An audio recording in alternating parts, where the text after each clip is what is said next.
The spear snapped in half with a sound like a dying star. Commander Iri Kale of the Valari clans stood alone on the glassy flats of Kessera 9, surrounded by alien raiders called the Brim, towering, plated predators with too many elbows and not enough mercy. Around her lay the scattered lights of her squad's fallen armor, still blinking weakly like candles refusing to go out. The Valari had held this pass for 2 days. Now Iri was the last line between the Brim and the refugee canyon behind her. And the Brim knew it. Their leader, a warlord with a jaw ridge carved by old victories, dragged a chainblade across the crystal ground so it screamed.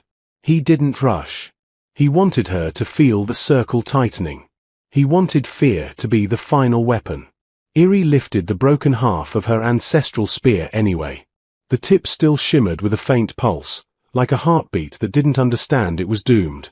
Then the sky tore open. A streak of fire cut through the red atmosphere.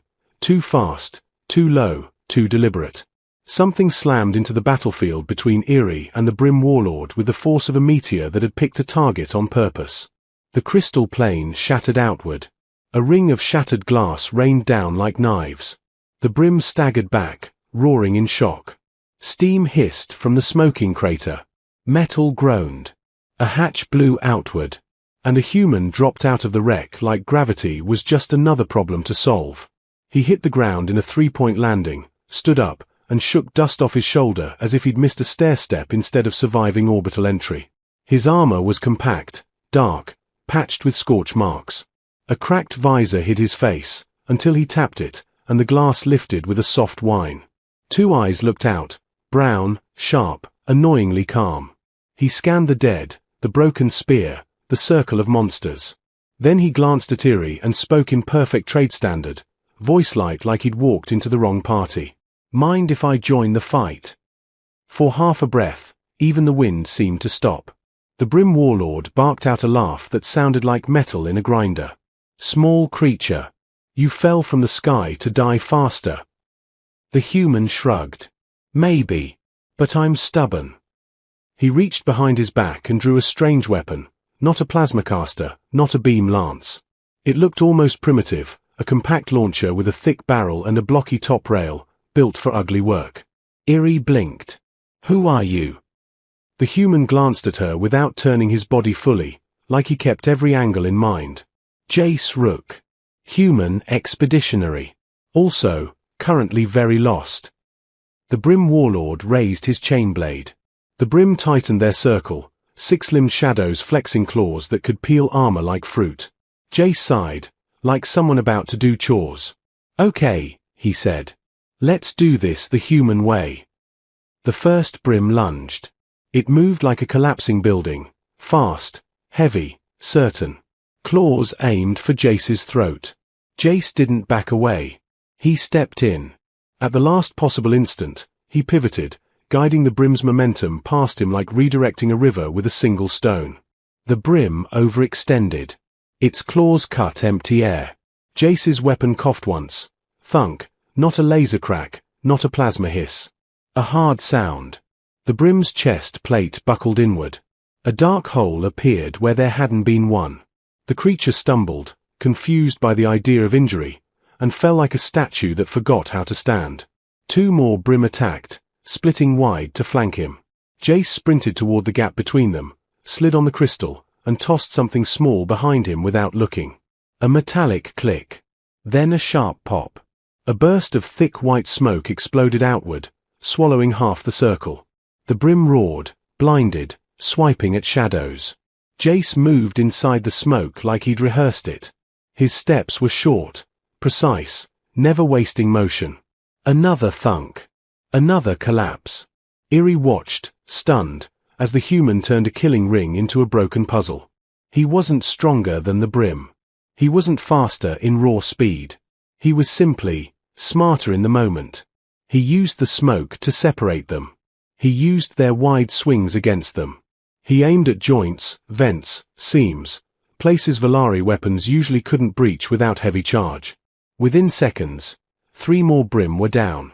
The Brim circle widened, suddenly respectful in the way predators respect a new predator.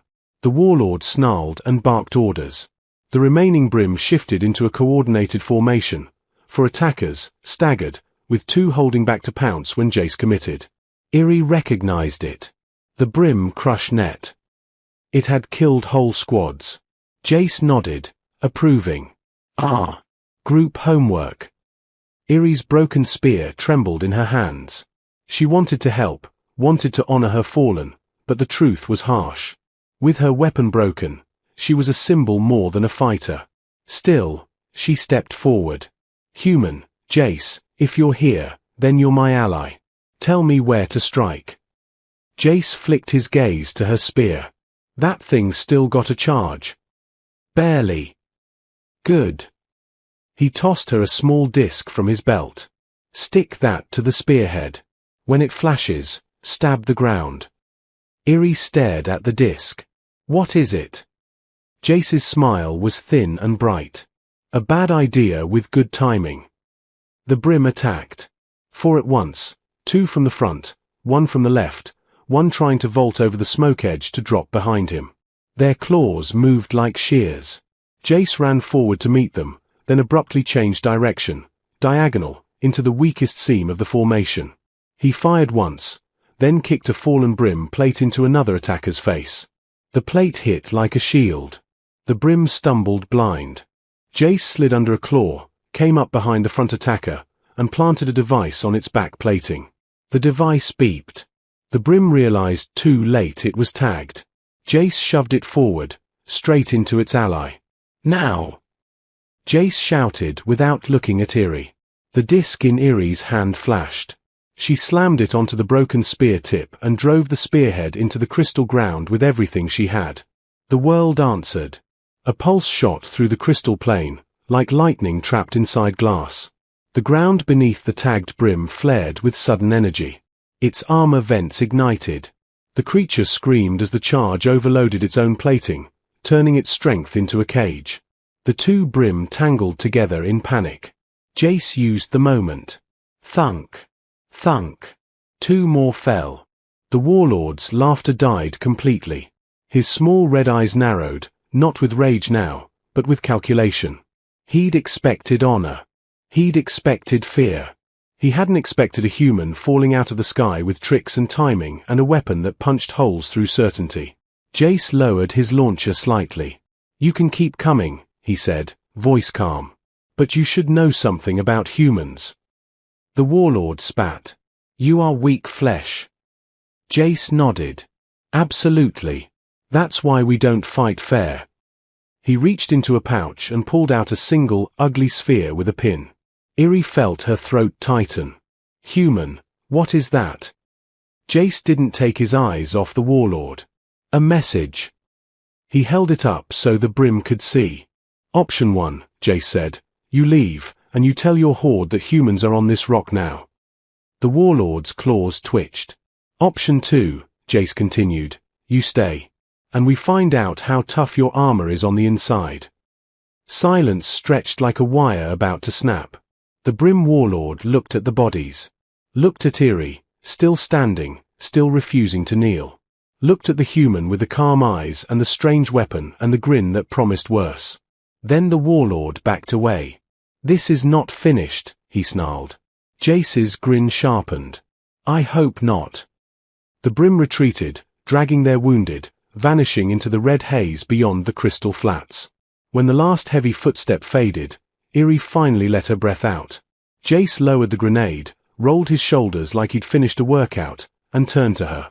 Up close, she saw the dried blood at his hairline and the tremor in his left hand, small signs that the calm was a choice, not a gift. You're hurt, Eerie said. Jace shrugged. Mostly annoyed. Eerie looked at the smoking wreck behind him. You fell from orbit. Alone. Not exactly, Jace said, tapping a broken panel on his wrist. Sparks danced. My ship's dead, but my beacon might still whisper. If anyone hears it, they'll come. Eerie's chest tightened with hope, and then with fear. The Brim scouts won't return alone, she said. Jace's eyes stayed steady. I know. He looked toward the horizon where the Brim disappeared. Those weren't the main force, he said quietly. They were the teeth on the edge of the mouth. Eerie swallowed. How many are coming? Jace glanced down at his flickering wrist display, like it was telling him a joke he didn't enjoy. Enough, he said. And we're going to need your people. Iri stared at him. Why would a human help the Valari? Jace's answer came simple. Because, he said, I don't like bullies. And because humans are very good at building impossible plans out of broken parts. He nodded at her snapped spear. Looks like we both showed up with broken tools, he said. Let's make them regret it. The wind across the crystal plains of Balara Prime carried a new sound. At first it was distant, like thunder far beyond the mountains. But Captain Han knew the difference between weather and war. This sound was marching. She stood beside the wreck of the strange human ship while the sun of Balara dipped lower in the red sky. The battlefield around them was quiet now. Dead Gorzak scouts lay scattered across the glass-like ground. But quiet did not mean safe. Han watched the horizon carefully. They are coming, she said slowly. Tarman finished tightening a cable inside his damaged ship and looked up. His dark eyes scanned the horizon just once. Then he nodded calmly. Yes, he said. About 30 minutes away if they keep that speed. Han stared at him. You can hear them from here. Tarman shook his head. No, he said, pointing to a small device blinking on his wrist armor. Seismic scanner. Reads ground vibration. Human explorers don't like surprises.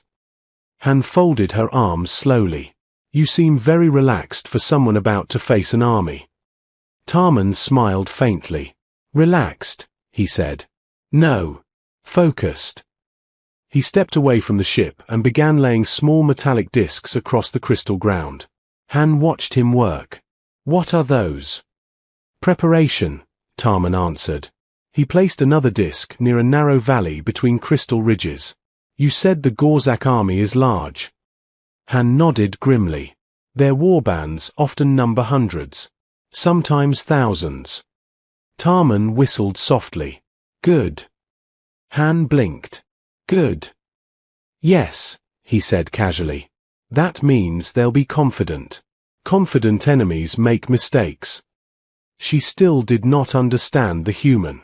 The Gorzak had hunted her people for decades. Entire planets had fallen under their brutal raids. Even the strongest Carbane warriors feared facing a full Gorzak warband. But this human, this small creature with soft skin and dark hair, was acting like he had planned this fight all along. He finished placing the last device and walked back toward Han. All right, he said, brushing crystal dust off his gloves. Step 1 complete. Han tilted her head. Step 1. Tarman pointed to the valley. They'll come through there. You cannot know that. I don't need to know, he replied. I just need to make it the easiest path. Han turned and studied the terrain again. Slowly she realized what he had done. The broken pieces of his ship now blocked the other routes between the crystal ridges. The valley was the only open path. You forced their direction, she said. Tarman nodded.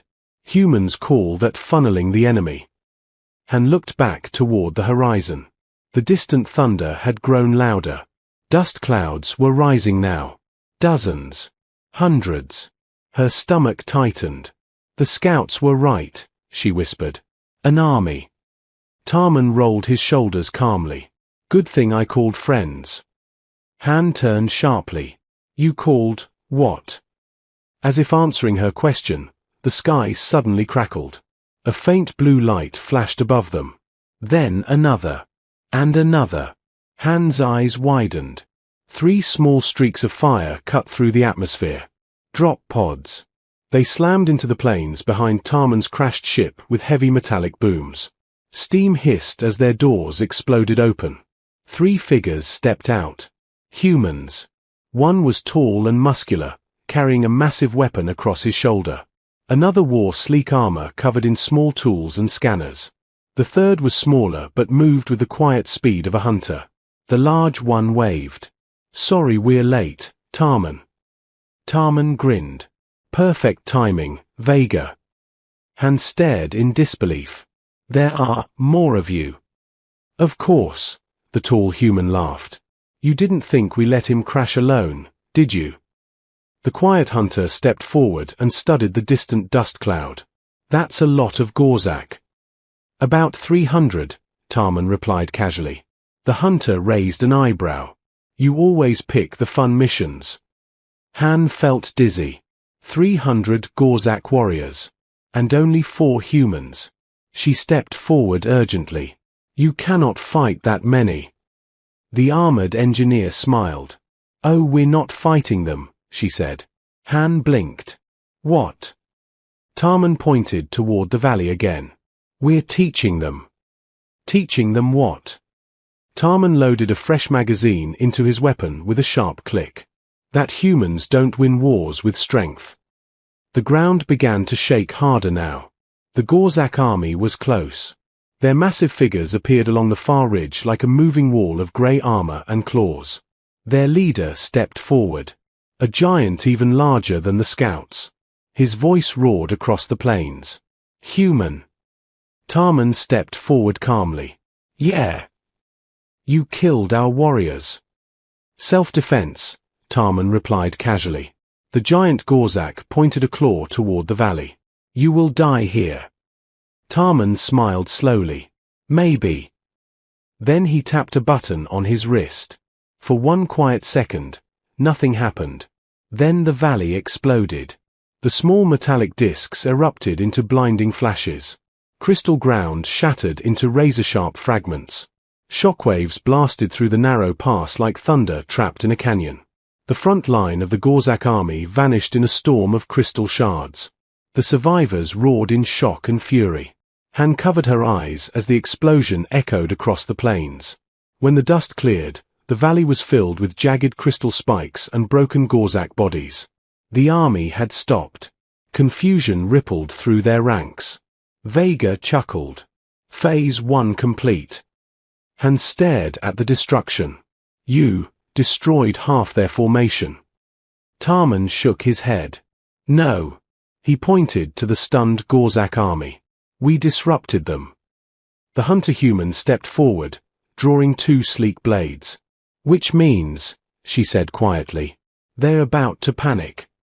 And when a Gorzak army panicked, they made mistakes. Big mistakes. Tarman lifted his weapon again and smiled toward the battlefield. All right, team, he said calmly. Let's show them why the galaxy should never corner a human. Far across the crystal plains, the Gorzak war drums began to beat. And the real battle was about to begin. The ground kept trembling long after the explosions faded. Dust rolled across the crystal plains like waves on a frozen sea. Broken shards of Balara Prime glittered under the red sky, reflecting the chaos of the battlefield. Hundreds of Gorzak warriors now stood frozen at the edge of the shattered valley, staring at the destruction left by the human's trap. Captain Han had seen many battles, but she had never seen an army hesitate. The Gorzak were creatures of raw aggression. They crushed cities. They hunted planets. Fear was a weapon they used on others, not something they felt themselves. Yet now they stood still, confused. And that confusion was exactly what Tarman had planned. He crouched beside a crystal ridge, calmly adjusting something on a small holographic tablet. The other 3 humans moved around him with quiet efficiency, checking weapons, scanning the battlefield, setting more devices. Han watched them in disbelief. You are preparing for another trap, she said. Tarman nodded without looking up. Several. Han glanced again at the massive Gorzak army gathering across the plain. They still outnumber us nearly 100 to 1. Vega grinned while loading ammunition into his heavy weapon. Yeah, he said cheerfully. But numbers only matter if the enemy understands the battlefield. The quiet hunter, whose name Han had learned was Lyra, crouched beside the shattered crystals and studied the Gorzak formations. They're regrouping, Lyra said calmly. Han followed her gaze. The Gorzak leader was shouting orders now. Warriors spread outward across the plains, trying to avoid the destroyed valley. They're adapting, Han said. Tarman finally stood up. Of course they are, he replied. Predators always adapt when the prey bites back. Han frowned. You still call yourselves prey? Tarman gave a small laugh. That's how humans survived for thousands of years. He looked out across the battlefield. By letting bigger things think we were harmless. Across the plains, the Gorzak army began advancing again, slower now, more cautious. The giant warlord raised his weapon and pointed toward the humans. The charge began. Hundreds of heavy footsteps thundered forward, shaking the crystal ground like an earthquake. Han's warrior instincts screamed inside her. Here they come. Tarman lifted his hand calmly. Wait. The humans did not fire. They did not charge. They simply stood still. Han looked at them in confusion. Why aren't you attacking? Vega chuckled. Because they haven't reached the interesting part yet. The Gorzak warriors rushed forward in a massive wave of claws and armor. 20 meters. 15. 10. Then the ground opened beneath them. The crystal plane suddenly collapsed in a chain reaction of cracking fractures. Huge sections of the battlefield dropped downward, forming deep pits and jagged trenches. Dozens of Gorzak warriors fell screaming into the sudden traps. Han gasped. You weakened the ground. Tarman nodded calmly. Crystal formations are fragile under pressure. All we had to do was plant vibration charges and wait. The front half of the Gorzak army had now been thrown into chaos again. Warriors struggled to climb out of the pits while others stumbled over the broken terrain. But the Gorzak warlord roared with rage. He leapt across the shattered ground, leading a smaller group of elite warriors straight toward the humans. Han felt a chill. These ones are different, she said. Lyra nodded. The elites. 6 of them rushed forward like living tanks, larger, faster, more armored than the rest. Tarman sighed. Of course they saved the best for last. The first elite Gorzak swung a massive hammer toward Vega. Vega stepped sideways and fired his weapon. A thunderous blast echoed across the plains. The Gorzak staggered but kept coming. Han's eyes widened. That weapon didn't stop him. Tarman raised his launcher calmly. It doesn't need to. He fired. The projectile struck the ground beside the charging elite. A sudden magnetic pulse exploded outward. The Gorzak's heavy metal armor locked instantly, freezing its limbs mid-step. The giant creature toppled forward like a statue. Lyra dashed forward with impossible speed, slicing cleanly through the exposed joints of its armor. The second elite attacked from the side. Han reacted instantly. With a fierce shout, she lunged forward with her broken spear. The weapon was shattered, but the Valari captain was not. She drove the broken tip into the creature's eye. The Gorzak roared in pain and collapsed. Han stepped back, breathing heavily. Tarman gave an approving nod. See? Teamwork. The remaining elites charged harder now, their rage overwhelming their caution. But that was exactly what the humans wanted. The engineer, Myra, pressed a button on her wrist. High above the battlefield, small drones suddenly activated. They dropped from the sky like metal birds. Han watched in amazement. More weapons. Better, Myra said with a grin. The drones exploded into blinding light. Thousands of tiny reflective particles filled the air. The sunlight refracted across them, creating dozens of moving illusions of human soldiers across the battlefield. The Gorzak elites slowed in confusion. They could not tell which targets were real. Tarman stepped forward through the glittering haze. The real one. He fired twice. 2 elites fell. The last elite warrior looked around in panic. For the first time in its life, the Gorzak predator did not know where the enemy was. Lyra appeared behind it silently. One precise strike ended the fight. The battlefield fell quiet. Across the shattered plains, the remaining Gorzak army had stopped completely. Their elite warriors were gone. Their formation destroyed. Their warlord stared at the humans with burning hatred, and something new. Fear. Tarman stepped forward again. He raised his weapon casually and called out across the battlefield. You can keep coming, he shouted. The wind carried his voice across the plains. But if you do... He gestured to the ruined battlefield around them. This will only get worse. The warlord looked at his broken army. Then at the 4 humans standing calmly in the middle of the destruction. Slowly, he stepped back. Then he turned. The Gorzak army began retreating. Hundreds of warriors, creatures that had conquered star systems, fled the battlefield. Captain Han watched in stunned silence. "They are running," she whispered. Tarman shrugged. "Predators don't like hunting when the prey fights back smarter." Han looked at him with new understanding.